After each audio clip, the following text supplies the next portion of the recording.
Hi guys, it's Cheema here with another video to help you with your learning. This time we're going to be looking at long division. Now with long division there are two different methods that you could use.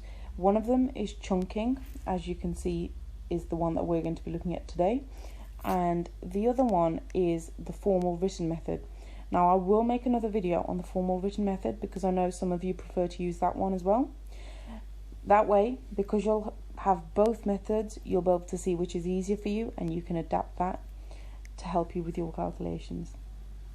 So the calculation that we've got today is 3,250 divided by 25. So I'm going to go ahead and draw out our bus stop, which we're going to be using today. 3,250 divided by 25. Now what you can also see on the side here is some multiplication calculations to do with the 25 times table. As you can see, I haven't written all of the 25 times table out. I've only written a couple of them. Now the reason for that is this is a little bit of a trick, just in case you don't know a times table, but you know you're going to use the multiplication facts for that particular times table to work out a division calculation. So the trick is to use the multiplication facts that you know you would be able to work out, because we all know what 1 times a number would be. So 1 times 25 is 25. Now we also know that we can get 2 times a number by doubling 1 times the number. So double 25 is 50. So 2 times 25 is 50. Now I'm going to leave the 5 times 25 for a moment and go on to 10 times 25. We know that in order to get 10 times a number, we make our 1 times the number 10 times larger. So we make 1 times 25 10 times larger, which is 250. We're going to do the same thing here because 20 is 10 times larger than 2. So 20 times 25 would be 50 10 times larger, which is 500. Now I've only got these 5 multiplication facts here.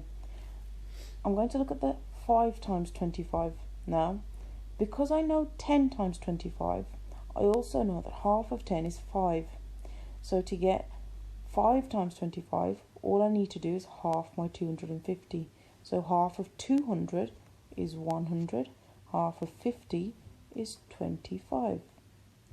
So 5 times 25 is 125. As I said earlier, because we've only got these multiplication facts, the largest number we can have here to take away or to chunk away from 3,250 is 500. That seems a little bit too small. So what we're going to do is we're going to carry on our facts here. So if I've got 10 and 20, I can also add on 50 times 25. And to get that, I just make my 5 times 25 10 times larger, which is 1,250. And I'm also going to do 100 times 25, which is going to give me 2,500, because I've made my 10 times 25 10 times larger to get 100. Or you could say that you've made your 1 times 25 100 times larger to get 2,500. So either way, we've got our answer here. Now, I think we're going to leave it there because 20 times 25 is 500. So 200 times 25 would be 5,000. That's too big and we don't need to go that high with our numbers. So I'm going to leave it to 100 times 25. So let's start chunking now. We need to have a look at our multiplication facts and think about which of these numbers is the largest possible number that we could chunk from this. As you can see, it's going to be 2,500. So what I'm going to do is I'm going to write 2,500 underneath our original number, and we're going to chunk it away, which means we're going to subtract from our original number. Now to help me remember which multiplication factor it was, I'm going to write it in brackets just next to the number. So it was 100 times 25. And there it is in brackets. So now we need to start subtracting. 0 take away 0 is 0. 5 take away 0 is 5. 2 take away 5 we can't do, so we will borrow. That's 12 take away 5, which is 7. 2 take away 2, which gives us 0. So our new number that we're left with now, because we've chunked 100 lots of 25 out, we're left with 750. So now we come back to our times tables facts over here, and we think, what's the largest number we could subtract from 750?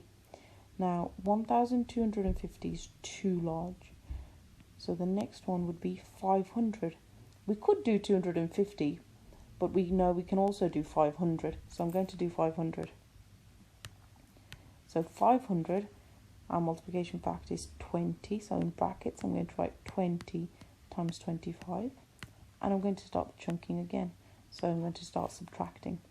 0 take away 0 is 0, 5 take away 0 is 5, 7 take away 5 is 2, and 0 take away 0 is 0. Now we're left with 250, and we see here we've got 250 exactly. So I'm going to write 250, and I'm going to write the multiplication fact in brackets, which was 10, and I'm going to subtract it away.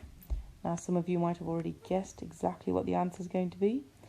0 take away 0 is 0, 5 take away 5 is 0, 2 take away 2 is 0, and 0 take away 0 is 0. Now because we've got zeros, there's nothing else left to chunk, which means we've finished our calculation. Sometimes what you'll get is a number here which is smaller than the number we're dividing by. That also means that we can stop chunking, because there's not a big enough number to be able to chunk out of. Therefore, if we have a number here that's smaller than our number that we're dividing by, it becomes our remainder. Now, as you can see, because we've all got zeros, there's no remainder. So our final step is we're going to add up these multiplication facts. So 100 add 20 is 120. Add 10 is 130, and that's our answer.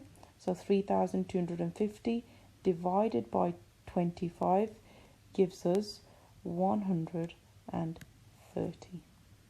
I hope that helps, guys. Thank you for watching. Bye for now.